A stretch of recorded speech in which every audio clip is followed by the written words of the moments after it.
जाने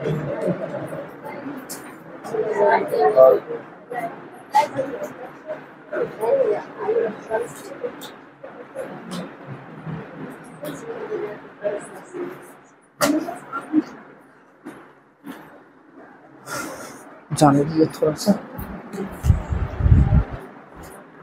लाइए तो।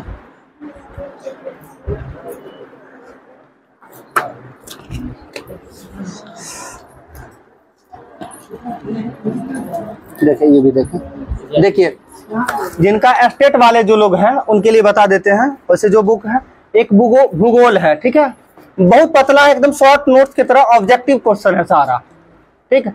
भूगोल का देखिएगा, अगर हमको लगता है शायद बहुत कम, प्राइस कितना है इसका वैसे? अरे कुछ नहीं, 75 रुपया मात्र प्राइस है। लगभग आपको करीब करीब देगा 40-45 रुपया के आसपास में देगा। हाँ दोनों का है, हिस्ट्री और ज्योग्राफी, ठीक है। पॉलिटी का नहीं आया अभी तक, लेकिन वो भी आ जाएगा, जब आएगा हम इन्फॉर्म कर देंगे आप लोग को, ठीक है। फोटो देख लीजिए, अच्छा से दिख रहा है। क्या हुआ, आप लोग भी देख लीजिए सर, ठीक। क्या हुआ, आप एक चीज हम बताते हैं आपको, ऑप्शन वाले जो लोग हैं उनके लिए बहुत बेहतर है, ठीक है। इतिहास भी हिस्ट्री भी दोनों है, बहुत पतला, एक तरह से देखने में बहुत कंफर्ट भी लगेगा और कम चीज दिखेगा ना आपको, पढ़ने में मन भी लगेगा, उतना लगेगा तुरंत खत्म कर देंगे। किरण पब्लिकेशन का है, बीपीएससी का जो ट्री के लिए जो है 9-10 यानी हाँ मिल जाएगा जरूर, में मार्केट में नहीं आया तो मेरे पास कहाँ से आया, ठीक है। इसलिए बताते हैं। अब बोल रहे थे 5 ऑप्शन की बात, 5 ऑप्शन का सेट भी आ गया है, आप सेट ले लीजिए। उसमें क्या किया है कि बताते हैं क्या किया है कि कुछ क्वेश्चन में जो है 4 ऑप्शन दिख रहा है आपको, कुछ में 5 ऑप्शन दिखता है। तो पहले आप यदि 4 ऑप्शन को अच्छी ढंग से जानेंगे तभी ना 5वां ऑप्शन। अगर आंसर यदि आपको पता है, चौथा ऑप्शन हो, पहला ऑप्शन हो, चाहे 10 ऑप्शन दे, उससे क्या फर्क पड़ता है? मेरी बात को सीधा सीधा कॉन्सेप्ट पे ध्यान दीजिएगा। अगर क्वेश्चन का आंसर पता है तो 5 ऑप्शन रहे चाहे 10 ऑप्शन रहे, कोई फर्क पड़ता है? कोई फर्क नहीं पड़ता। आपको आंसर पता होना चाहिए सिर्फ, ठीक है। और आंसर के लिए आप पढ़िए। आपको यहाँ पे क्या होता है, कुछ लोग सेट यदि करते हैं, हम सभी से बोल रहे हैं कि कोशिश करिए 1, 2, 3, 4 ज्यादा से ज्यादा 5 क्वेश्चन का आंसर दीजिए, तो 5वां ऑप्शन दीजिए। बाकी लगभग 120 क्वेश्चन, 115 क्वेश्चन का आंसर ऑप्शन में आप लोग दीजिए, सीखने के लिए, क्योंकि यहाँ सीखने के लिए आते हैं, यहाँ सीखने के लिए आते हैं ना। अब पता चलेगा 20-25 को ऑप्शन नन ऑफ दीजिए देते हैं, फिर क्या सीखेंगे लोग? इसलिए कोशिश करिए सीखने का, कोशिश करिए, सीख जानते हुए रहिएगा, कभी और नहीं लगेगा। अभी मन में आता है कि नहीं 5 ऑप्शन दिख रहा है, ठीक है। पहले 4 ऑप्शन तो दिख रहा था ना, 4 ऑप्शन में यही था कि नन ऑफ दीज नहीं दिखता था, या इनमें से एक से अधिक नहीं दिखता था। कोई बात नहीं, अगर आप जानते हैं कोई एक ही क्वेश्चन है, जैसे अगर मगध की राजधानी हम बोले कहाँ है बताइए तो? गिरिब्रज भी बोलते हैं, राजगिरी भी बोलते हैं ना। तो ऑप्शन में एक ऑप्शन में आपको राजगिरी दिखे, दूसरा ऑप्शन में गिरिब्रज भी दिखे, आप जानते हैं तो क्या 5वां ऑप्शन टिक नहीं कर सकते हैं? बस इसके लिए क्या होना चाहिए, हमें आंसर पता होना चाहिए। अगर आंसर पता है तो 5 ऑप्शन 6 ऑप्शन कोई फर्क नहीं पड़ता है उससे, ठीक है। अभी बताइए किस चीज से डिस्कशन करवाएं? हिस्ट्री, पॉलिटी, ज्योग्राफी, क्या हिस्ट्री से मैक्सिमम क्वेश्चन हिस्ट्री दे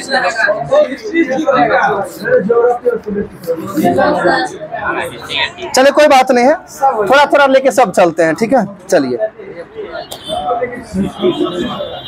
ठीक है, बताइएगा तो समुराई योद्धा वर्ग जो है ये किस देश का है? समुराई योद्धा वर्ग जो है ये किस देश का वर्ग है? जापान का हो जाएगा, जापान का, ठीक है। पहला क्वेश्चन ही बहुत भारी भरकम लिख दिख गया। अगला बताएगा 1854 से लेकर 1856 में जो है क्रीमियन युद्ध किस देश के मध्य हुआ था? क्रीमियन युद्ध जो है किस किस देश के मध्य हुआ था ये बताना है।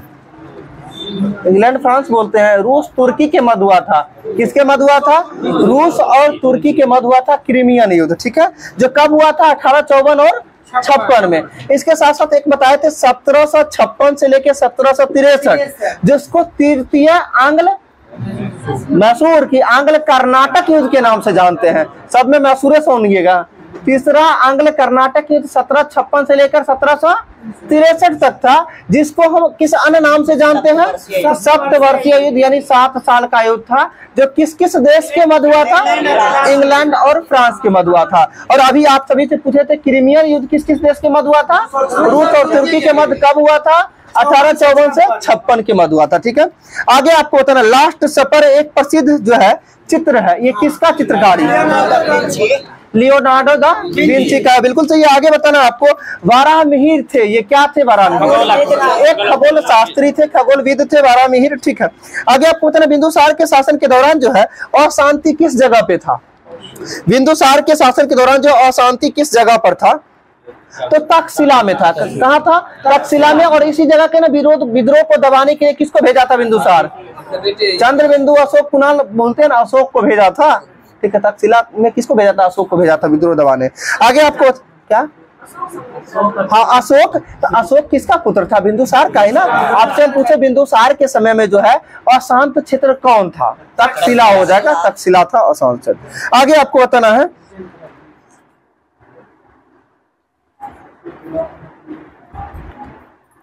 आगे बताना, महात्मा गांधी द्वारा स्थापित हरिजन संघ के संस्थापक अध्यक्ष कौन थे?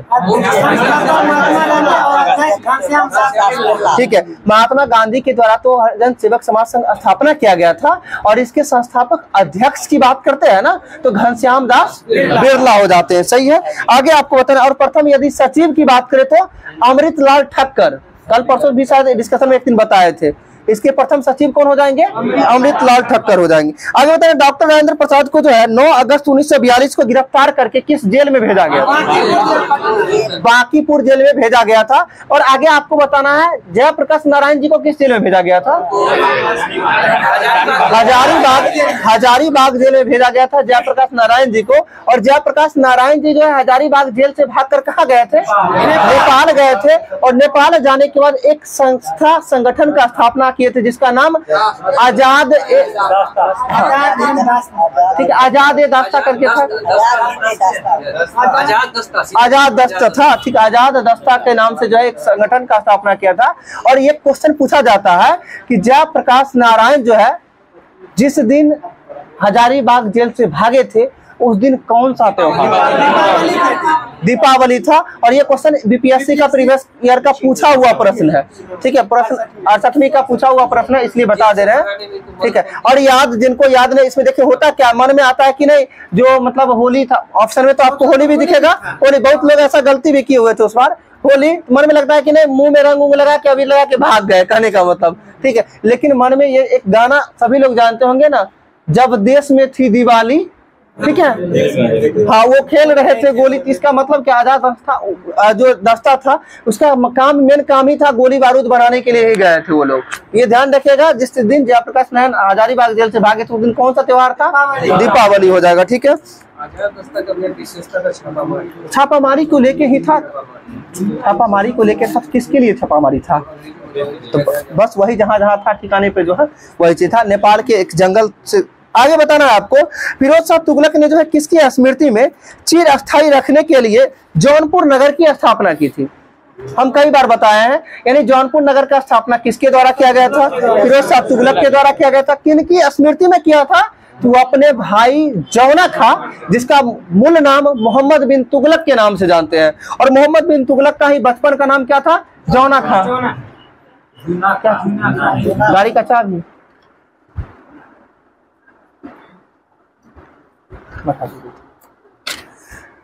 ठीक है, जौना खां किनका नाम हो जाएगा? मोहम्मद बिन तुगलक का। और जौनपुर शहर का स्थापना फिरोज शाह तुगलक किनकी स्मृति में? मोहम्मद बिन तुगलक की स्मृति में ही किया था।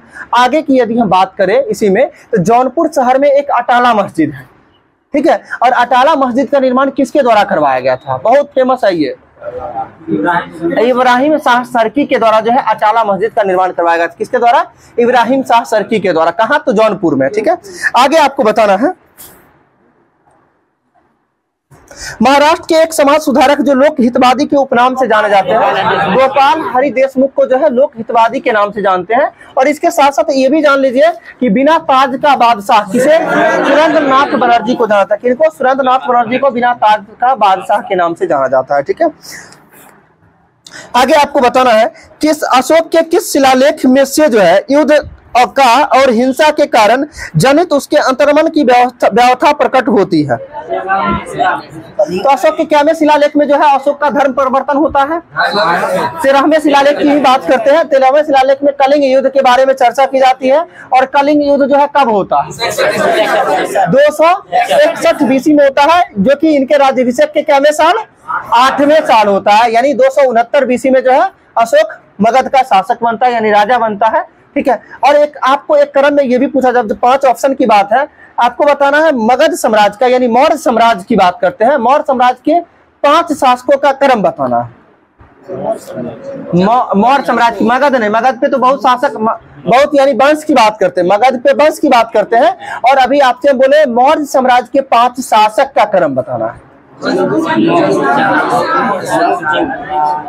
हम जानते हैं 3 गो तक जाइएगा, ज्यादा ज्यादा 4 जाइएगा, 5वां तक नहीं पहुंचिएगा, ठीक है। सुन लीजिए अच्छा से, एक मंत्र की तरह याद रखिएगा, चंद्र बिंदु अशोक कुणाल संप्रति, चंद्र बिंदु अशोक कुणाल संप्रति। इसमें क्या, चंद्र से चंद्रगुप्त मौर्य हो जाएंगे, बिंदु से बिंदुसार हो जाएंगे, ठीक है। अशोक से अशोक हो गए, इसके बाद कुणाल अशोक का पुत्र हुआ, कुणाल के बाद संप्रति यानी 5 शासक का क्रम है। और जो है मौर्य वंश का अंतिम शासक की बात करते हैं, कौन हो जाएगा, वृद्धरथ ना, मौर्य वंश का अंतिम शासक कौन हो जाएगा, वृद्धरथ हो जाएगा, वृद्धरथ, ठीक है। और अशोक का प्रपौत्र होता है एक दशरथ। ये पूछा जाता है कि दशरथ जो है ये किस वंश के शासक थे, ठीक है, मौर्य वंश के शासक थे जो अशोक के प्रपौत्र थे क्या, ठीक है। पहले 5 शासक हमको लगता है फिर से बोलना पड़ेगा, ठीक है।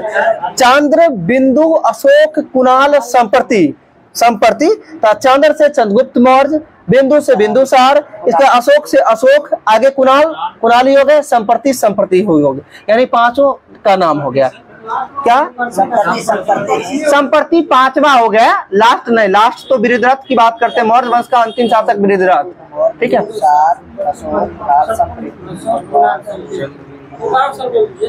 हम लोग को लगता है शांति से सुन लीजिए ना, जैसे बोलते हैं एक बार बोलिएगा मंत्र की तरह याद हो जाएगा, ठीक है। चंद्र बिंदु अशोक कुणाल संप्रति, ठीक है।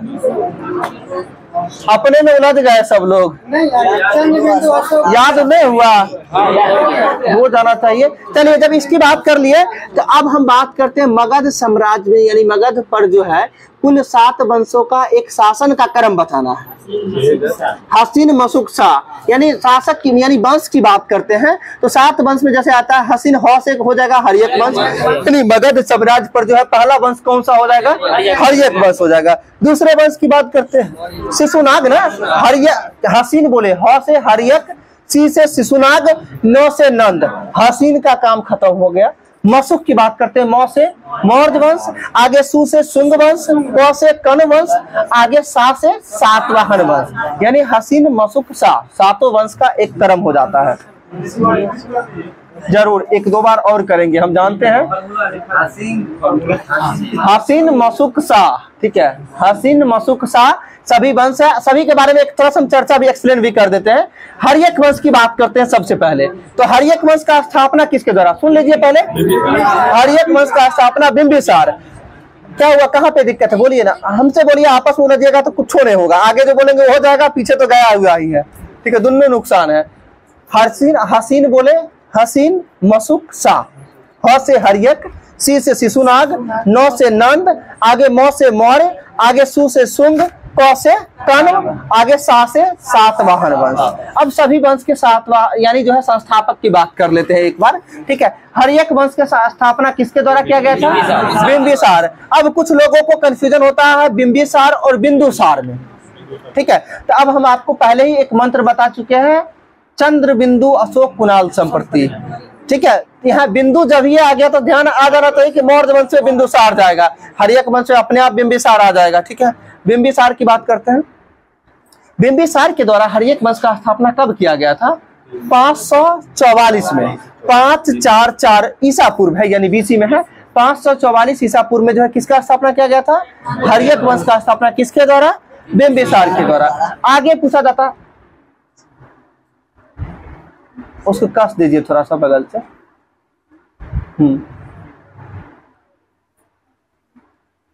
ठीक है। बिंबिसार की बात कर लिए, बिंबिसार का पुत्र कौन सा होता है, अजातशत्रु, और अजातशत्रु का पुत्र कौन हो जाता है, उदयन होता है, उदयन। और यही उदयन मेरा बताने का कारण ये था कि इस उदयन के द्वारा जो है पाटलिपुत्र नामक शहर का स्थापना किया जाता है, और पाटलिपुत्र को राजधानी भी बनाने का काम उदयन के द्वारा ही किया जाता है, ठीक है। तो ये तो समझ गए, पाटलिपुत्र की बात कर लिए। और ये क्या करता है, और सबसे अंतिम शासक जो होता है हर्यक वंश का, उसका नाम होता है नागदशक। हर्यक वंश का अंतिम शासक कौन हो जाएगा, नागदशक हो जाएगा। अब इसके द्वारा क्या किया जाता है, तो आप जान लीजिए, पाटलिपुत्र से स्थापित फिर से हटा के राजधानी को कहाँ कर देता है, राजगिरी कर देता है नागदशक के द्वारा। अब इससे पहले जान लीजिए हर्यक वंश को इतिहास में किस वंश के नाम से जाना जाता है, पितृहंता वंश के नाम से। किस वंश के नाम से, पितृहंता वंश के नाम से जाना जाता है हर्यक वंश को। क्यों जाना जाता है, क्योंकि अपने पिता की हत्या कर करके जो है गद्दी पे बैठने का काम किया, इसलिए जो है हर्यक वंश को पितृहंता वंश के नाम से जाना जाता है। ठीक है, हर्यक वंश का काम खत्म है। बात करते हैं शिशुनाग वंश की। और हर्यक क्यों पड़ा नहीं कह सकते हैं ये बात, ठीक है, ठीक है, लेकिन ये हर्यक वंश का नाम पितृहंता वंश क्यों पड़ा ये तो बता ही दिए कि अपने पिता की हत्या करके बैठता था इसीलिए। ठीक है, अब अगर आपके मन में ये सवाल आता है तो मेरे सवाल का भी जवाब आप लोग सोच के थोड़ा देखिएगा कि अगर हम बोले मौर्य वंश का नाम मौर्य वंश काहे पड़ा, ठीक है, हर सभी का लॉजिक नहीं है। अगर गुलाम वंश की जैसे बात करते हैं दिल्ली सल्तनत, तो इससे पता ये चलता है कि किसी का गुलाम था और वो स्थापना किया इसलिए उस वंश का नाम रख लिया गुलाम वंश। ठीक है, इस कह सकते हैं, लेकिन हर किसी का रीजन नहीं होता है। ठीक है, नाम में है, नाम रखने का कोई रीजन नहीं होता है किसी का। ठीक है, कोई अच्छा सोच के भी नाम रखता है, कोई बुरा सोच के भी रखता है। चलिए, शिशुनाग वंश के संस्थापक शिशुनाग खुद देना होगा भाई मेरे। ठीक है, शिशुनाग वंश के संस्थापक शिशुनाग ही हो जाएंगे। आगे बात करते हैं शिशुनाग के बाद नंद वंश के संस्थापक महापद्म नंद कौन हो जाएंगे, महापद्म नंद। और इतिहास में दूसरे परशुराम के अवतार के रूप में किसको जाना जाता है, महापद्म नंद को ही जाना जाता है। इतिहास में दूसरे परशुराम के रूप में भी जाना जाता है महापद्म नंद को, यानी गुस्सा करने में एक्टर था। ठीक है, आगे बात करते हैं, नंद हो गया, नंद महापद्म नंद। नंद के बाद आता है कौन सा वंश, मौर्य वंश। मौर्य वंश के संस्थापक सभी लोग जानते हैं चंद्रगुप्त मौर्य। चंद्रगुप्त मौर्य के गुरु कौन हुए, राजनीतिक गुरु चाणक्य, कौटिल्य अथवा विष्णुगुप्त। और पूछा जाता है आगे चल के जो है चंद्रगुप्त मौर्य जो है चाणक्य को कौन सा पद दिया था, प्रधानमंत्री का पद दिया था। ठीक है, आगे बात करते हैं शुंग वंश के संस्थापक पुष्यमित्र शुंग। और पुष्यमित्र शुंग के बारे में कहा जाता है कि 2 अश्वमेध यज्ञ करवाने वाले जो है कौन थे, पुष्यमित्र शुंग थे। और ये पूछा जाता है कि पतंजलि जो था ये किसके पुरोहित थे, पुष्यमित्र शुंग के ही पुरोहित थे। ठीक है, योग दर्शन के प्रतिपादक कौन थे, पतंजलि ही थे। ठीक है, और पुरोहित मतलब क्या होता है, पंडित होता है। तो जो पतंजलि किसके दरबार में रहते थे, पुष्यमित्र शुंग के दरबार में रहते थे। शुंग वंश हो गया। शुंग के बाद बताना कर्ण वंश के संस्थापक वासुदेव ना, कर्ण वंश के संस्थापक कौन हो जाएंगे, वासुदेव हो जाएंगे। मशुक भी हो गया, हसीन मशुक का काम खत्म है कर्ण। आगे सातवाहन वंश के संस्थापक सातवाहन के संस्थापक सिमुक। और सातवाहन की राजधानी की बात करते हैं प्रतिष्ठान हो जाएगा, क्या हो जाएगा, प्रतिष्ठान। और यही आंध्र सातवाहन वंश है। इस वंश के बारे में जानकारी हमें कौन से पुराण से मिलता है, मत्स्य पुराण से मिलता है। और आप सभी को याद भी होगा शायद, कैसे याद करना था इसको, मछली जो है, मत्स्य मतलब क्या होता है, मछली। और अपने यहाँ जो मछली आती है कहाँ से मछली आती है, आंध्रा मछली आता है, आंध्र प्रदेश से। इससे ध्यान रखना है, आंध्र सातवाहन वंश किस पुराण से संबंधित होगा, मत्स्य पुराण से। और 2 पुराण से और 2 वंश है वो भी जान लीजिए। वायु पुराण से कौन सा वंश, गुप्त वंश। और मौर्य वंश से संबंधित पुराण का नाम बताना है, विष्णु पुराण हो जाएगा, मौर्य वंश से संबंधित हो जाएगा। ठीक है, चलिए, हाँ सबसे पुराना मत्स्य पुराण ही हो जाएगा। ठीक है, ये हो गया। सातवाहन शासक के बारे में ये कहा जाता है सर्वप्रथम शीशे का सिक्के का प्रचलन किस शासक के द्वारा, सातवाहन शासक के द्वारा सर्वप्रथम सिक्के का प्रचलन किया गया था। और इसके साथ साथ ये भी, जब सिक्के की बात कर ही दिए तो सबसे पहले आपको बताना है कि सोने का सिक्का किस शासक के द्वारा जारी किया गया। हाँ, सबसे पहले सोने का सिक्का किस शासक के द्वारा, तो हिंद यूनानी शासक के द्वारा जो है सर्वप्रथम सोने का सिक्का जारी किया गया था। और आगे बोले हम सर्वाधिक सोने का सिक्का किसके द्वारा, तो गुप्त शासक के द्वारा। ध्यान रखिएगा, 3 क्वेश्चन इससे इंपॉर्टेंट है, कंफ्यूजन भी होता है। सबसे पहले सोने का सिक्का हिंद यूनानी, सर्वाधिक सोने का सिक्का गुप्त शासक। और सर्वाधिक सोने का शुद्ध सिक्का की बात करते हैं तो कुषाण शासक हो जाएगा। कौन हो जाएगा, शुद्ध सिक्का की बात करते हैं कुषाण शासक हो जाएगा। सर्वाधिक सोने का सिक्का तो हो जाएगा गुप्त शासक। और शुद्ध सोने का सिक्का की बात करते हैं यानी तो कुषाण शासक हो जाएगा। ठीक है, सबसे पहले हिंद यूनानी, यावन हिंद यूनानी को ही बोलते हैं, इंडो बैक्टीरिया भी के नाम से भी जानते हैं। और ये जो विदेशी यानी कहने का मतलब मौर्य काल के बाद जो है जो है 4 विदेशी, यानी कहने का तो विदेशी आक्रमणकारियों का क्रम भी पूछा जाता है कभी कभी, इसका भी क्रम याद रखिएगा ISPK, ठीक है। ISPK से क्या, आई से हिंद यानी इंडो ग्रीक बोलते हैं, इंडो ग्रीक, आई से इंडो ग्रीक यानी हिंद यूनानी हो गया, ग्रीक को यूनानी बोलते हैं, इंडो को हिंद बोलेंगे, ठीक है। हिंद यूनानी हो जाएगा आई, एस से शक, पी से पालव, के से कुषाण, ध्यान रखिएगा हिंद यूनानी शक पालव कुषाण, ये चारों उसका क्रम होता है। और इसी में एक आपको 5 ऑप्शन भी यदि दिखे, इसमें एक को हटा के दूसरा ऑप्शन कोई डाल देगा, इनमें से कौन सा जो है उत्तरवर्ती, यानी कहने का मतलब मौर्य काल के बाद जो है किसका शासन नहीं था, तो कौन सा नहीं हो जाएगा, जो इसमें नहीं होगा वही चारों ध्यान रखना है, हिंद यूनानी शक पालव कुषाण, ठीक है। चलिए आगे बात करते हैं। भारत में जो है थियोसॉफिकल सोसाइटी को सफलता तथा लोकप्रियता किसके कारण प्राप्त हुआ है? भारत में जो है थियोसॉफिकल सोसाइटी को सफलता तथा लोकप्रियता किसके कारण प्राप्त हुआ है? ये देखिए, अगर अब इसके संस्थापक अगर हम बोले, ठीक है, कि थियोसॉफिकल सोसाइटी के संस्थापक तो कर्नल अलकाट एवं मैडम ब्लाडवस्की, ठीक है, मैडम ब्लाडवस्की हो जाएंगे, और कर्नल अलकाट के द्वारा जो है थियोसॉफिकल सोसाइटी का स्थापना किया गया था। लेकिन आपसे पूछा गया अभी भारत में किसके कारण जो है लोकप्रियता हासिल की थियोसॉफिकल सोसाइटी, तो किसके कारण हासिल किया था, बोलिए? ये एनी बेसेंट के कारण किया था, श्रीमती एनी बेसेंट के कारण। और एनी बेसेंट की यदि हम बात करते हैं, एनी बेसेंट का संबंध किस देश से था? आयरलैंड से था, आयरलैंड। और आयरलैंड की राजधानी बता दीजिए हमें, डबलिन हो जाएगा, क्या हो जाएगा, डबलिन आयरलैंड की राजधानी हो जाएगा, ठीक है। और आगे बताना, एनी बेसेंट का संबंध जो है कांग्रेस के किस अधिवेशन से? 1917 के कलकत्ता अधिवेशन से संबंधित है एनी बेसेंट, ठीक है। आगे आपको बताना है, महात्मा गांधी ने केवल एक बार कांग्रेस की अध्यक्षता जो किया था, किस बार? 1924 और 1924 के बेलगांव अधिवेशन की बात करते हैं। चलिए इससे पहले आप बात करते हैं असहयोग आंदोलन कब प्रारंभ हुआ?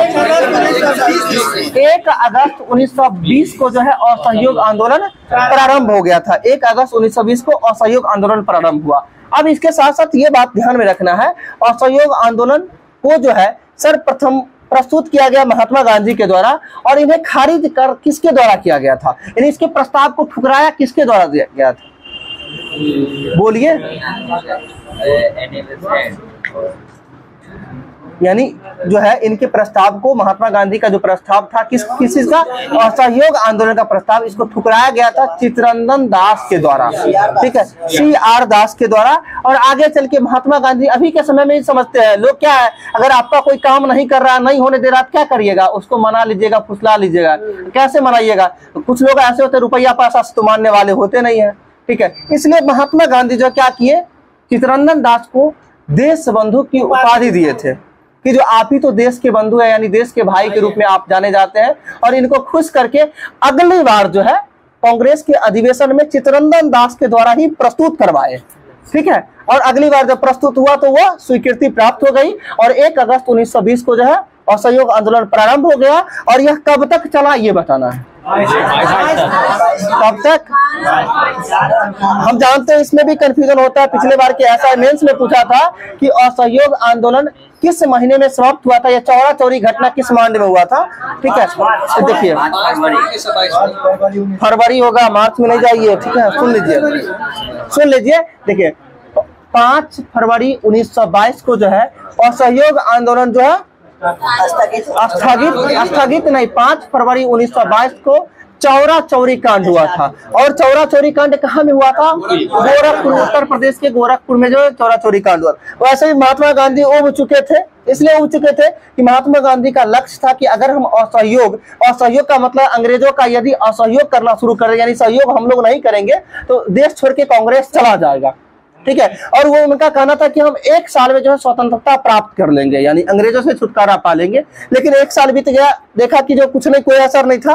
तो लास्ट में जाके जो है अगले साल क्या होता है, जितने भी युवा क्रांतिकारी थे उन सभी को नहीं रहा गया, तो क्या करते, उत्तर प्रदेश के गोरखपुर में जो है चौरा चौरी कांड, यानी कहने एक पुलिस चौकी को जो है आग लगा देता है, जिसमें कई जो है पुलिस लोग भी जो है 21+1, इसीलिए तो आगे बता रहे हैं जो है ये क्या कहते हैं 22 थाने, समझिए कि 22 लोग जो है जलकर जिंदा जल के खत्म हो गए।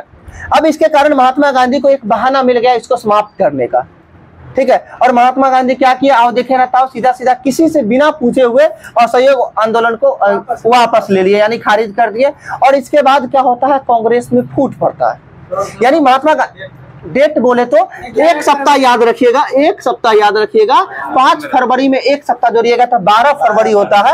यानी 11 फरवरी के रात्रि में घोषणा करते हैं, कहीं कहीं 11 देता है, कहीं 12 देता है। तो 12 फरवरी 1922 को जो है असहयोग आंदोलन वापस ले लिए, जिस कारण से जो है जितने भी महात्मा गांधी के समर्थक, एक कहानी के चरण में बताते हैं, थोड़ा सुनिएगा। जितने भी क्रांतिकारी यानी जितने भी महात्मा गांधी के समर्थक थे, वही चित्तरंजन दास, वही मोतीलाल नेहरू या जो भी व्यक्ति थे, वो सभी जो है इनसे खफा हो गए, कहने का मतलब, और जिस कारण से इनका सहयोग करना छोड़ दिया।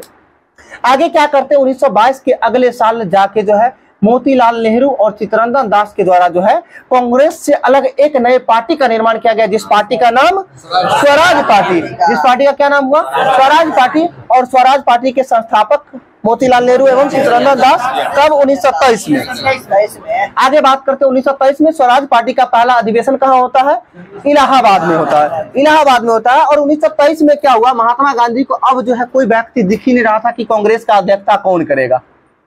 1927 में महात्मा गांधी, अब क्या है, कांग्रेस के जितने भी वरिष्ठ नेता थे सभी लोग तो इग्नोर कर दिए थे, ठीक है। अब इनको कोई दिख नहीं रहा था, क्या किए, विशेष अधिवेशन के लिए जो है किनको पकड़ के लाए, सबसे युवा अध्यक्ष के रूप में किसे कहा जाता है, मौलाना अबुल कलाम आजाद को। ये भी याद करने का बहुत बेस्ट जरिया है कि सब कांग्रेस के सबसे युवा अध्यक्ष कौन बने, मौलाना अबुल कलाम आजाद कब बने, 1927 के, जो कि दिल्ली अधिवेशन हुआ था, विशेष अधिवेशन, ठीक है, विशेष अधिवेशन जिसकी अध्यक्षता मौलाना अबुल कलाम आजाद। एक साल तो पार हो गया, 1927 अधिवेशन पार हो गया। जब 24 आता है तो 24 में तो अब कोई दिख ही नहीं रहा है, अब किसको पकड़े, ठीक है। तो अंतिम में इसी को कहा जाता है मजबूरी का नाम महात्मा गांधी, ठीक है। अंतिम में जब कोई नहीं मिला तो कहे अब चलो खुद से ही अध्यक्षता करते हैं, तो मजबूरी का नाम महात्मा गांधी, ठीक है। और इसलिए करना पड़ा कि कांग्रेस में कोई लगाम ही नहीं था, इसलिए वो अधिवेशन हुआ कहाँ, बेलगाम में। बेलगाम याद रखिएगा, बेलगाम मतलब क्या, कोई लगाम नहीं, यानी बेलगांव को अलग अलग करके पढ़िएगा तो बेलगाम पढ़िएगा, ठीक है। तो बेलगाम जो कहाँ पड़ता है, कर्नाटक में पड़ता है। किनके द्वारा अध्यक्षता किया गया, महात्मा गांधी के द्वारा। और महात्मा गांधी के द्वारा अध्यक्षता किया गया, हिंदी को राष्ट्रभाषा के रूप में प्रस्तुत किस अधिवेशन में किया गया था, 1924 के बेलगांव अधिवेशन में ही महात्मा गांधी के द्वारा, ठीक है। 1924 तो क्लियर हो गया। जब 1924 क्लियर हो गया तो महात्मा गांधी के श्रेष्ठ शिष्या कहिए एक तरह से, कौन, तो सरोजिनी नायडू। अब 25 में किसको पकड़े, सरोजिनी नायडू को, कि अब चलो भारत, अभी तक भारत के कोई महिला के द्वारा अध्यक्षता नहीं किया गया है, ठीक है। तो चलो अब तुम जो उसको सौंप दिए, तो 1925 के जो है कानपुर अधिवेशन की अध्यक्षता किसके द्वारा, सरोजिनी नायडू के द्वारा। तो आपको 23, 24, 25 ये क्लियर हो गया होगा। उससे पहले 1922 वाला क्या, हाँ 25 में हम बता रहे हैं ना, 25 और 30 में 2 बारों से त्याग पत्र दिए हैं, लेकिन वो लंबे समय के लिए त्याग पत्र नहीं दिए हैं। ऐसे ही ये नहीं होता है, कभी कभी नहीं हम रूस रहते हैं, चलो हम छोड़ देते हैं, देखते हैं चलता है कि नहीं, वही स्थिति हो जाती है, ठीक है। तो वही हाल था गांधी जी का। क्या हुआ, 1922 के अधिवेशन जानते हैं, चौरा चौरी कांड होता है, जिस बार असहयोग आंदोलन को वापस लिया जाता है, उस बार कांग्रेस के अधिवेशन की अध्यक्षता किसके द्वारा किया जाता है, चित्तरंजन दास के द्वारा ही किया जाता है। और वो अधिवेशन कहाँ होता है, बिहार के गया में। और बिहार में वो कितनी बार अध्यक्षता होती है, दूसरी बार अध्यक्षता होती है गया में। और बिहार में पहली बार अध्यक्षता कब होता है, 1912 बांकीपुर, किसकी अध्यक्षता में, RN माथुरकर। ध्यान रखिएगा, 1912 के बांकीपुर में, ब से 12, ब से बांकीपुर, बांकीपुर में किनके द्वारा, माधोलकर के द्वारा, RN माधोलकर के द्वारा जो है अध्यक्षता किया गया था 1912 में। ऐसे अभी तक बिहार में कुल कांग्रेस के कितने अधिवेशन हुआ था, 3 हुआ था, जो कि 12, 22, 40। 1940 जो वर्तमान में अब बिहार में नहीं पड़ता है, रामगढ़ में हुआ था। कहाँ हुआ था, रामगढ़ में। और 1940 के अधिवेशन की अध्यक्षता किसके द्वारा, मौलाना अबुल कलाम आजाद के द्वारा। और 40 से लेकर 46 तक अकेले रह गए। यही पूछा ये भी जाता है कि कांग्रेस के सबसे लंबे समय तक अध्यक्षता करने वाले व्यक्ति कौन थे, मौलाना अबुल कलाम आजाद हो जाएंगे। इससे पहले हम कहाँ पे थे, 1925 पर, ठीक है। 1925 का कानपुर अधिवेशन सरोजिनी नायडू, ठीक है। इसमें तो कोई दिक्कत नहीं 25 तक में। चलिए आगे 25 के बाद यदि बात करते हैं 26 में, महात्मा गांधी को मन में आया कि नहीं कांग्रेस 25 में इस्तीफा दिए, फिर 26 में मिल जाते हैं, ठीक है। अब सोचे कि नहीं चलो एक इससे मिल के रहने में ही फायदा है, और क्या करते हैं, सभी कांग्रेसियों के लिए खादी वस्त्र अनिवार्य कर देते हैं, ठीक है, ठीक है। और ये कब करते हैं? 1926 में। और 1926 का कांग्रेस का अधिवेशन होता कहाँ है? गुवाहाटी में होता है। गुवाहाटी में होता है। कहाँ? गुवाहाटी में। और ये भी पूछा जाता है कि 1926 के कांग्रेस का अधिवेशन किसके अध्यक्षता में हुआ था? एको को पर्सन जवाब नहीं दीजिएगा, हमें लगता है। ठीक है, देखिए। अच्छा, वस्त्र कहाँ पहनते हैं? अंग में ना। अंग, अंग मतलब शरीर की बात कर रहे हैं। तो जो है कौन हो जाएंगे? अयंगर। अनंत सैनम नहीं है, अनंत सैनम अयंगर नहीं है। ठीक है, कोई अयंगर करके है। सीधा देखिए, एक लॉजिक से याद रखे हुए आंसर आराम से टिक कर लीजिए। देख लीजिए तो एनजी अयंगर करके या एनसी अयंगर करके है कोई। ठीक है,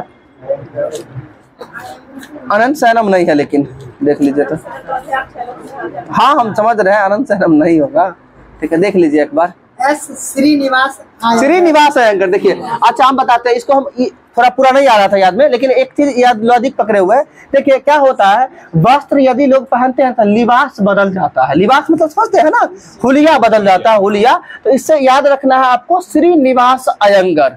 अयंगर से आपको बताना है लिबास बदलता है, यानी अंग में यदि वस्त्र पहनेगा तो लिबास बदल जाएगा। इसे ध्यान रखिएगा। श्रीनिवास अयंगर के द्वारा जो है अध्यक्षता किया गया था 1926 के गुवाहाटी अधिवेशन का। और इम्पोर्टेंट क्या है, तो वस्त्र, खादी वस्त्र अनिवार्य सभी कांग्रेसियों के लिए किया गया था। कब? 1926 में। 26 के एक साल बाद बात करते हैं 27 का। 1927 के कांग्रेस के अधिवेशन का अध्यक्षता किसके द्वारा तथा कहाँ में हुआ था?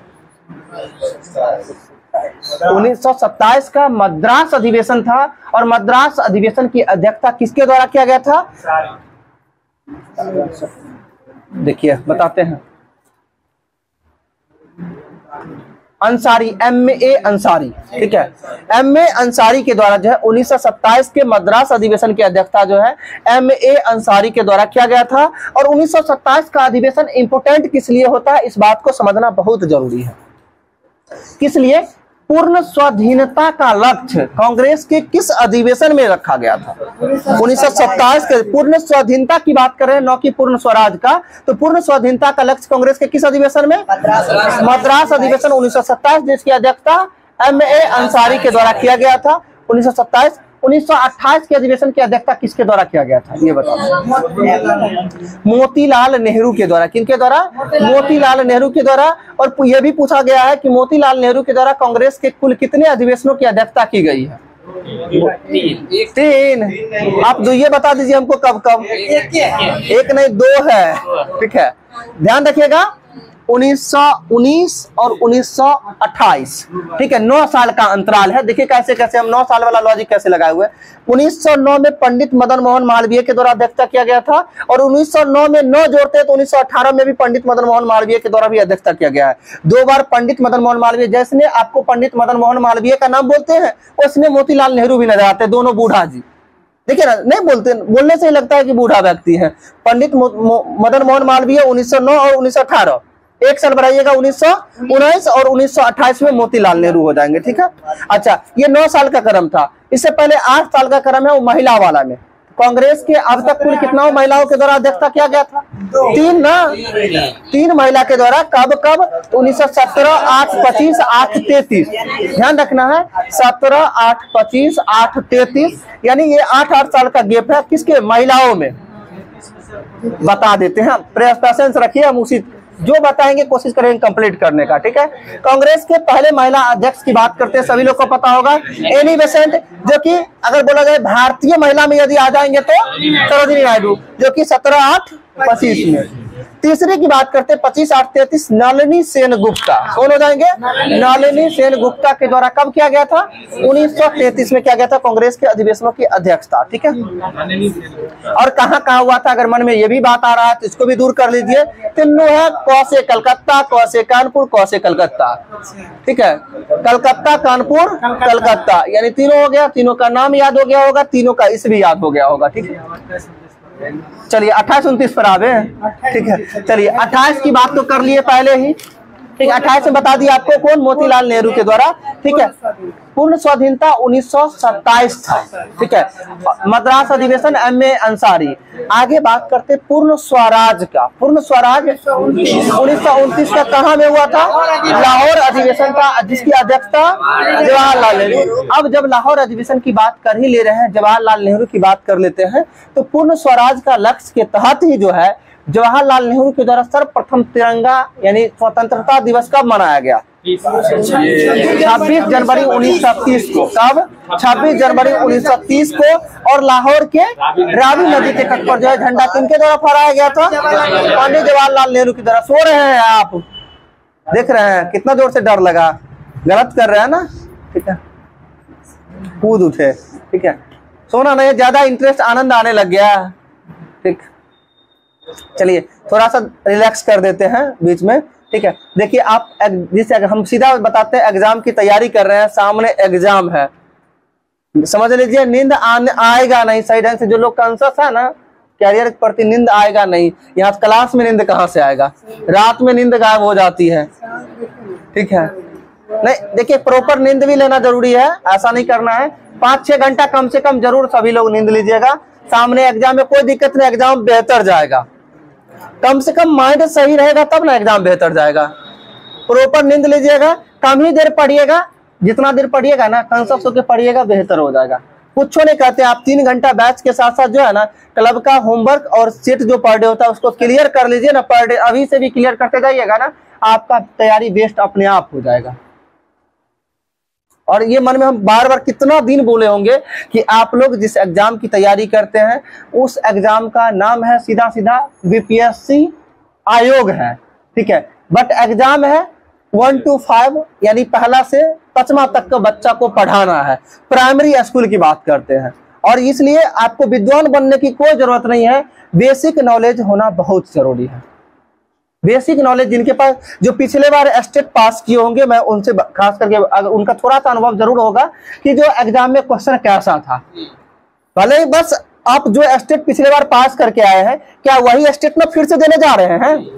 बोलिए, सिर्फ बस चेंज हो गया है आयोग एग्जाम लेने वाला, कंडक्टर चेंज हो गया। कहने का मतलब यहाँ जैसे कि कभी क्लास का कोई भी कंडक्ट कभी कोई करते हैं कभी कोई करते हैं, वही हाल एग्जाम में भी होता है ना। इसको लेके डर जाएंगे। अब इसका मतलब क्या, हम समझ ले, जैसे कि बताते हैं, समझ लिए विनोद जी हैं, आज विनोद जी का क्लास समझिए कि अगर क्लास ले रहे हैं, इनका तैयारी अच्छा है तो इसका मतलब कोई जरूरी थोड़ी है कि सब क्वेश्चन भारी पूछेंगे। मेरी बात को सिर्फ समझिएगा, बीपीएससी जानता है कि जो प्रशासनिक सेवा के लिए जाना जाता है, सारा क्वेश्चन का लेवल एक लेवल पे क्वेश्चन होता है जो भी होता है बीपीएससी का। इसका ये मतलब अगला दिन जो है, कहने का मतलब क्या है कि किन्हीं और का क्लास है, तो इसका मतलब ये थोड़ी है कि जो उनका क्लास है तो साफे क्वेश्चन नॉर्मल ही कर देंगे। उससे आसान टफ से कोई बहस नहीं होता है। अगर आसान है तो सभी के लिए आसान है, टफ है तो सभी के लिए टफ है, जैसा है सबके लिए है। आप अपना जो मेहनत कर रहे हैं वो आपका मेहनत काम आएगा। कुल मिला के तो मन से इस बात को निकाल दीजिए कि बीपीएससी एग्जाम देने जा रहे हैं। आप सीधा याद रखिए कि पहला से 5वां तक तो बच्चा को पढ़ाने के लिए एग्जाम देने जा रहे हैं। हम सीधी सी बात जानते हैं, पहला से 5वां या जिनका 9, 10 है स्टेट की बात करते हैं, उनके लिए 9वां 10वां को पढ़ाने की बात करिए सीधा सीधा। आप प्रशासनिक यानी अधिकारी बनने के लिए नहीं सोचिए। ठीक है, उसमें और इसमें आसमान जमीन का फर्क है। ठीक है, कई बार हम ये भी बोलते हैं कि एसएससी एक ऐसा आयोग है जो एमटीएस का भी एग्जाम कंडक्ट कराती है, यानी चपरासी का एग्जाम कंडक्ट। एमटीएस क्या होता है? मल्टीटास्किंग स्टाफ होता है, यानी इस फाइल को उठा के यहाँ से वहां करना होता है। वो काम किसका होता है? आप समझ ही रहे हैं कहने का मतलब। वो एसएससी एक इनकम टैक्स इंस्पेक्टर भी बनाता है, एक अधिकारी को भी दे रहा है और एक चपरासी को भी दे रहा है। अंतर दोनों में क्या है? एग्जाम तो वही कंडक्ट करवाती है, लेकिन क्वेश्चन का लेवल अप डाउन होता है कि नहीं होता है? वही चीज है। तो मन से इस भ्रम को निकालिए और सभी लोग जाके सबसे हल्का बुक जो है जिसको आप लोग इग्नोर करते होंगे, रेलवे का एसपीडी, उसको जाके अच्छा से पढ़िए। हम सही बोल रहे हैं। जिनका क्या हुआ, बीच वाला भाग नहीं, उसके लास्ट में जो दिया हुआ है ना, लास्ट में दिया हुआ है, हिस्ट्री का अलग दिया हुआ है, सभी का मॉडर्न अलग है, एंशिएंट अलग है, सब कुछ अलग है। बस उतना पार्ट को पढ़ लीजिए ना। जिनका इकोनॉमिक्स होगा बता देते हैं उनके लिए, इकोनॉमिक्स भी है ना, किन्हीं का पॉलिटी इकोनॉमिक्स, जिनका होगा 26 से 26 पेज का जो है इंडियन इकोनॉमिक्स का पीडीएफ आपको मिल जाएगा। ठीक है, ठीक है। हाँ, आपको बता रहे पीडीएफ हम वैसे टेलीग्राम चैनल पे कल ही शेयर किए हैं, ठीक है। आपको दिशा फोटो स्टेट में आपको पीडीएफ मिल जाएगा, वो हैंड रिटन नोट्स होगा जो कि अपने द्वारा तैयार किया गया है, मात्र 26 पेज में। और ये जान लीजिए अभी तक का एक को क्वेश्चन ऐसा नहीं होगा जो बीपीएससी में नहीं पूछा होगा, ठीक है। जितना बीपीएससी हो, चाहे बिहार दरोगा हो, चाहे रेलवे हो, हर एक एग्जाम से प्रीवियस ईयर जितना भी क्वेश्चन है हर एक क्वेश्चन को दे दिया है। इसके साथ साथ जो क्वेश्चन ऐसा है जो पूछने वाला क्वेश्चन है उस क्वेश्चन को भी डाल दिया है। 26 पेज में है और कोशिश करिएगा अभी से 2-2 पेज पर डे याद करिएगा तो 10-12 दिन में आप खत्म कर सकते हैं उसको। इकोनॉमिक्स का, ठीक है। इकोनॉमिक्स सभी लोग लेके पढ़ लीजिएगा, कुछ नहीं 15-20 रुपया में समझिए आपको प्रिंट मिल जाएगा आराम से।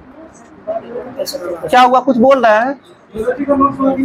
ज्योग्राफी का नोट्स नहीं मिलेगा। देखिए ज्योग्राफी क्या है कि जब से आप लोग का बैच स्टार्ट हुआ है ना तब से हमको लगता है लगभग सुबह से लेकर शाम तक क्लब पे ही समय चल जाता है, ठीक है। टाइप किया हुआ पूरा है लेकिन उसका करेक्शन करवाना बहुत जरूरी है, बिना करेक्शन का नहीं दे। इसलिए तो इसको इकोनॉमिक्स का भी सोचे थे टाइप करवाएंगे, लेकिन सोचे टाइप करवाएंगे फिर करेक्शन भी करवाना पड़ेगा, इसलिए सोचे हैंड रिटन ही। क्या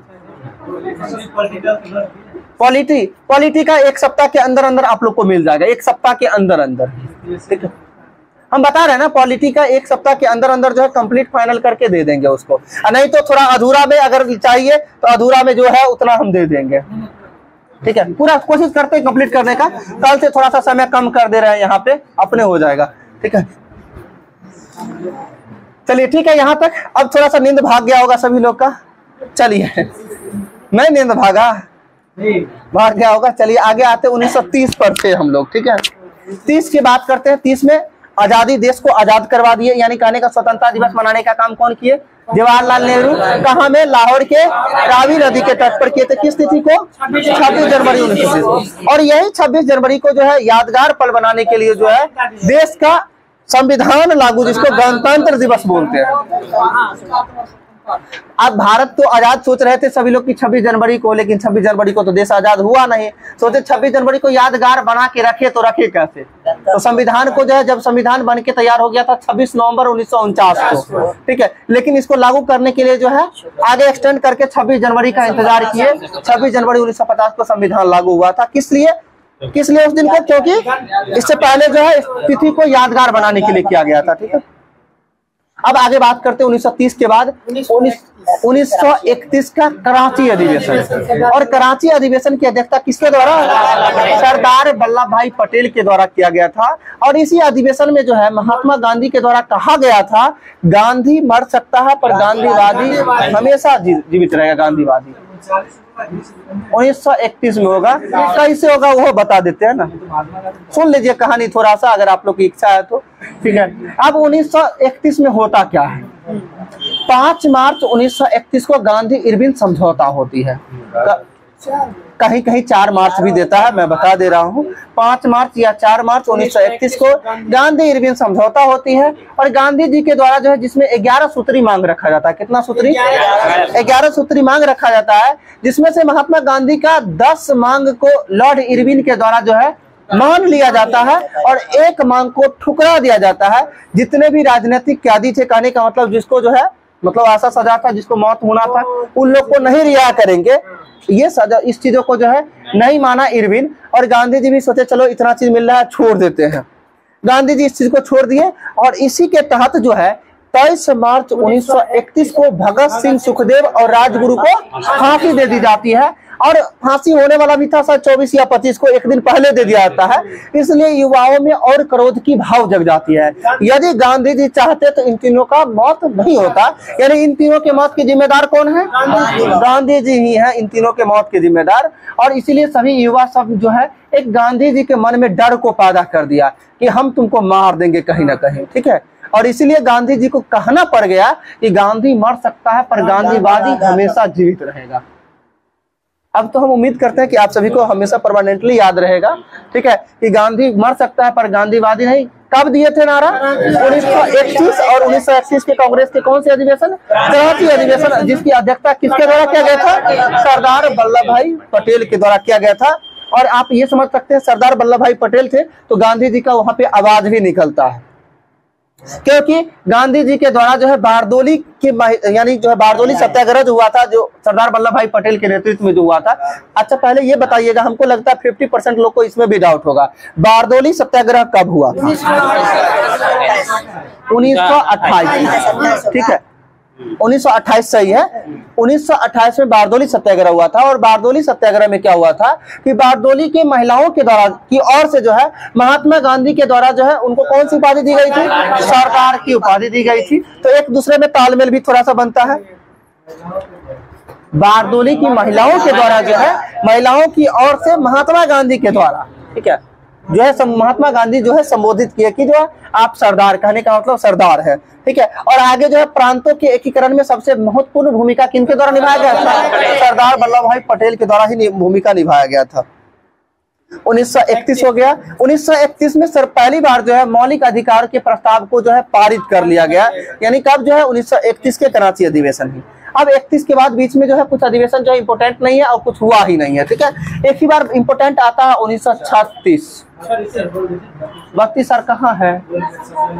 तो गोलमेज सम्मेलन की बात करिएगा, कोई बात नहीं, देखिए ठीक है, कोई बात नहीं। राउंड टेबल कॉन्फ्रेंस की बात करते हैं, गोलमेज सम्मेलन की बात करते हैं। देखिए उस इम्पोर्टेंट नहीं है, कहीं आज तक एग्जाम में कभी जो है ना 1932, 33, 34 कहीं नहीं पूछा गया। कितना याद करें, जो जरूरत का देखिए बताते हैं, आप सभी को बताते हैं वैसे।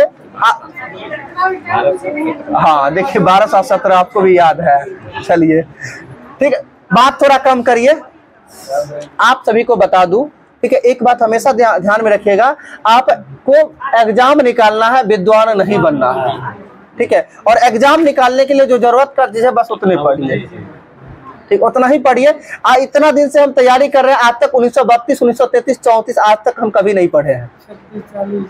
हकीकत बता रहे, ये ऐसा नहीं कि मतलब बोल रहे हैं कि आप लोग याद करिए ही नहीं, आज तक कभी नहीं पढ़े हैं, और न ही आज तक कभी किसी भी एग्जाम में या किसी भी सेट में दिखा है, ठीक है, कभी नहीं दिखा है, ठीक है। इसलिए जो इम्पोर्टेंट है कुछ ना कुछ राजनीतिक दृष्टि से, अब जिसको आप लोग जो है स्वतंत्र कौन बोलते हैं, राष्ट्रीय आंदोलन, भारतीय राष्ट्रीय आंदोलन में यही सब आता है, यही सब आता है, यही सब आता है। इसलिए ज्यादा चीजों को पीछे मत भागिए, जो जरूरत का चीज है उतना ही करिए, ठीक है।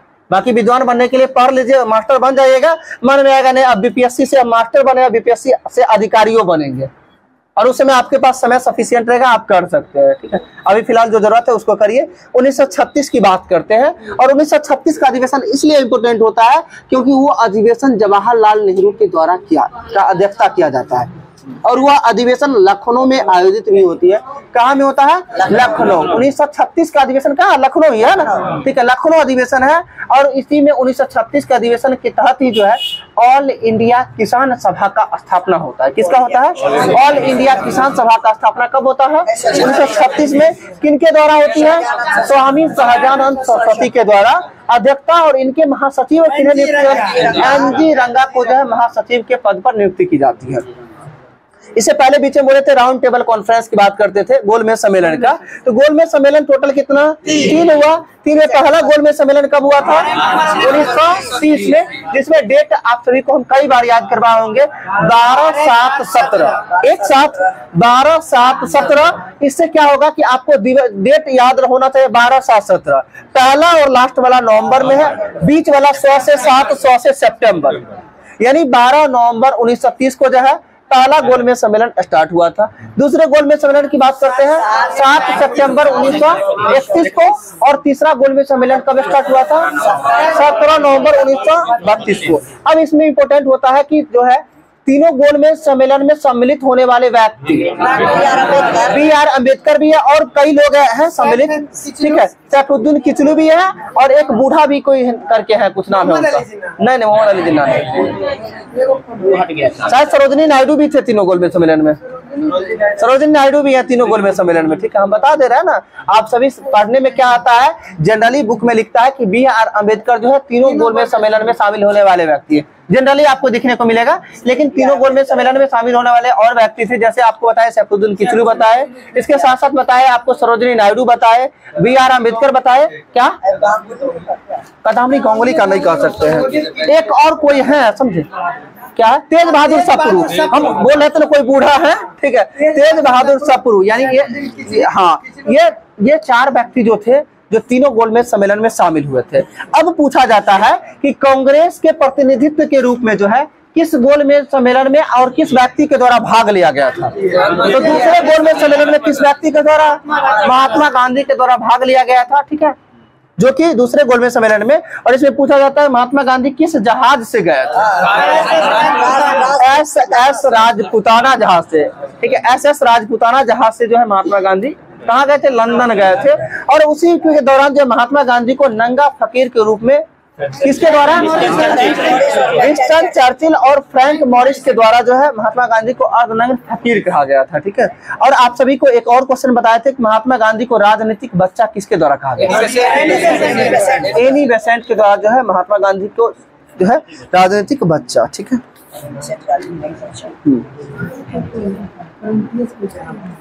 क्या हुआ? SS राजपूताना सही है। वॉलंटियर करके, अच्छा कोई बात नहीं, ठीक है। एक मिनट,